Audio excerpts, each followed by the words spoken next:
వాళ్ళ అసిస్టెంట్ ఎవరైతే ఉన్నారో, హ్మ్. స్క్రిప్ట్ ఎవరైతే చూసుకుంటున్నారో, నాకు చెప్పారు మీరు I will give you 2 lines in Malayalam you have to speak అని.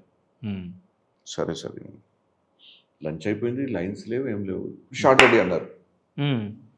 సార్ లైన్స్ లేవు అంటే అక్కడికక్కడ రాసి ఇస్తున్నాడు ఆయన. ఇది నేను ఎట్లా చదువుతాను సార్ ఇది? నేను తమిళ్‌లో సింక్ సౌండ్ చేశాను ఒక సినిమా. హ్మ్. Direct first Tamil cinema test అని. హ్మ్. కానీ ఇది కొంచెం డిఫరెంట్ లాంగ్వేజు. 2 లైన్స్ ఉన్నా సరే, 2 సెంటెన్సెస్ ఉన్నా సరే కష్టం నాకు. నేను ఒక పని చేస్తాను సార్. నేను హిందీలో నా లాంగ్వేజ్‌లో రాసుకొని నేను చదువుతానంటే, ఓకే అని మోహన్ లాల్ గారు చెప్తున్నారు. ఇది నేను రాయడం స్టార్ట్ చేశా. Hmm. What you are writing in Hindi అన్నాడు. హ్మ్.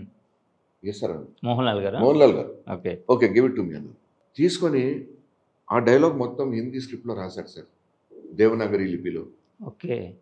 సో, ఆయనకి హిందీ మీద పర్ఫెక్ట్ రాసి please see which is correct or not. అంటే నేను రాసానురా బాబు కరెక్ట్ నువ్వు చదివే అని హ్మ్. చెప్పట్లేదు. హ్మ్. హ్మ్.